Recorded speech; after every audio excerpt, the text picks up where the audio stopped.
Valuable. Put an ad on your. Oh, let's finish that. Was that? I was like, let's finish the yawn first so we don't start with that on the camera. Give us the feel right now. I mean, obviously right now probably a little bit tired just waking up, but being back, fight week, I mean, it's been a long time, right? What's the emotion, the feel like right now for you? I've been pretty calm and cool this whole time.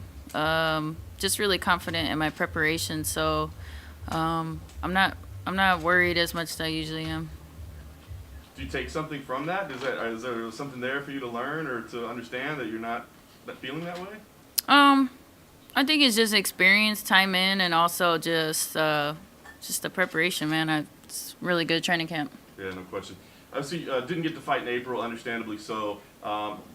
Is this the matchup you wanted? I mean, were you happy that when you came back that yes, we were able to keep this one together, or did it matter to you at all? No, it didn't really matter. Yeah, I'm ready to fight anybody. Nice. She came in here earlier and told us, she understands she can't fight the way she did the first time. Yes, she got the victory, but you were beating her up to that point. What do you take out of that first fight? Because I know the result was terrible, but the performance was amazing up to that point. So what did you take away from that first one? What did I take away? For me, I just got to get better, and that's basically all I focused on. And as far as, what her saying that, obviously it's only 3 rounds versus 5, so she can't sit back and wait, and we're ready for that. When you looked at that fight, though, you said, I know I need to get better. I mean, was there any party that also said, I was looking pretty damn good up to that point, too? I mean, I think a lot of people thought it was an amazing performance from you. Yeah, I think that's what a lot of people were saying, but I know what I'm capable of, and I know, my striking had gotten a lot better, but it's also Andrade kind of made me look good just by standing there and taking everything. Fair enough. And last thing for me, I mean, this will be a big win for you here. Obviously, you're a big name in the sport. I mean, are you thinking titles and where you rank in the division, and should you be fighting for a championship, or is that not the way you're looking at things right now? No, I'm just looking at what's right in front of me, and that's this fight. Obviously, that's the always the goal, and that's always something that. But even then, I really enjoyed just being me, and not having the belt attached to that. Even though I'm always gonna be a champion, but it's just been cool just to focus on this fight, and that's it. I was in Rio when you fought Jessica Andrade, and I admit I never thought I would see you fighting again after everything you said and that post-fight presser. How was the mental process of deciding to get back in camp again and take another fight, especially against the one you fought in Rio last fight? Yeah, it's been a long process. I definitely went through some different grieving processes. I went through the whole, pointing the finger everywhere else, and then pointing it back at myself, and then making those adjustments, and then still feeling, like holding on to that, and then letting it go again, and then you know what I'm saying? Like it's just, but I went through all that, and here I am now, just like ready for a fight. Was there a moment that you just woke up and thought, okay, I gotta go back, or it was just a long process of thinking about it? No, I knew that there's always, like I always, even before the fight happened, I wanted to be more of an active fighter. So I knew that there's a part of me that wanted to get right back in there as soon as that happened. But at the same time, I knew that I had to be 100% committed, and I had to be 100% interested, because I was kind of getting bored with training. I was just not very inspired by anything. So I knew that that's just not a safe way to fight, even as good as I am. Like I have to be interested. Otherwise, it's already not a safe sport. But if you're not interested, it's like super dangerous. So with that being said, that's why I didn't want to do it anymore. But there's always going to be, I mean, no matter when I know when to hang it up, I know I'm still always going to want to fight. I'm always going to be competitive. But even when I'm 80 years old, can barely walk, Do you attribute getting your interest back to one thing in particular, or did that just come back over time from taking a break and being away from the sport for a little bit? My interest in coming back, is that what you said? Fighting, you said you lost interest Yeah. in training and stuff. Was there one thing that brought it back? Not just one thing. I think it's just, I mean, definitely going back to Minnesota to train with my old coach, Greg Nelson, was like a huge, there was a bunch of like huge things like that kind of just, helped the process along. Like going back to Lithuania, like basically getting back to my roots and remembering, like doing all the things that, that kind of I forgot about and what got to the wayside, just being on this journey. So like getting back to my family and all that stuff.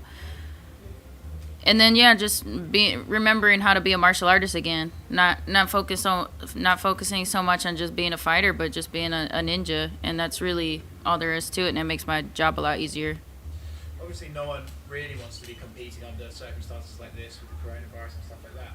But is there a silver lining in the fact that because it's so unusual, you don't get those sort of classic feelings of fight week and then fight week nerves and sort of get into your own head? Is there a silver lining to be found that it's all a bit different? Yeah.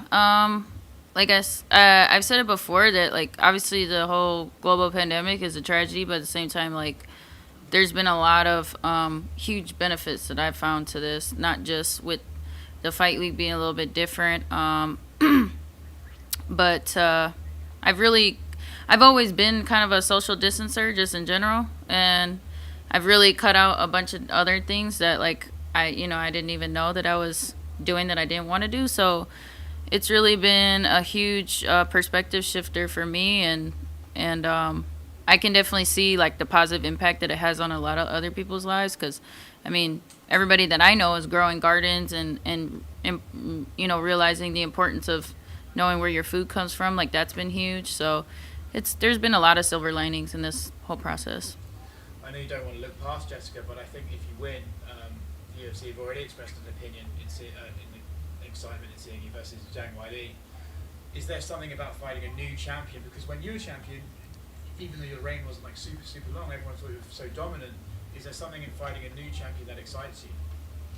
I think just fighting Weili Zhang is exciting in itself. I mean, she's a super, like super traditional martial artist. Like she's just her skill set in general. I think just what makes her her and unique is like that's unique to her. I think that's what makes it exciting.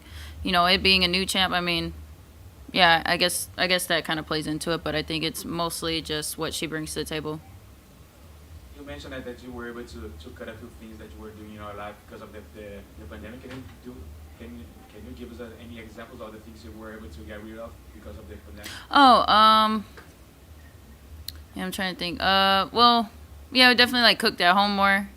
Now I'm like trying to think off the top of my head. Just like even just like the simple like driving to a gym and back. Like, I mean, I don't live that far from my gym, but just training at home and like right after to like working out and being able to just jump right into an ice bath or a shower is like that was everything. And then being able to just like be right at home and like not have to, it just was a lot more convenient as far as like the training is concerned. I know there's a bunch of other little things, but I can't really remember off the top of my head. Is bow and arrow something you were always done, or is that something you started doing now? Yeah, it's something that I've kind of like dabbled in a little bit on the side, but it's still it has been a little bit of a challenge to find the time to totally delve into it. But yeah, I really that's stuff that I always like to do, and I can't wait to. I want to go like for real hunting, like duck hunting, and take my dog with me, and I think that'll be really cool one day. Does that help you at all? You prepare for a fight? I mean, I think anything that gets me out in nature and that's getting me more connected to just my more like primal senses, and I think anything like that, like gardening or just hiking or hunting, like all that stuff is very important for I think just human beings, but also like fighters in general, because we're so like our job is so primal. Cool. Thank you guys.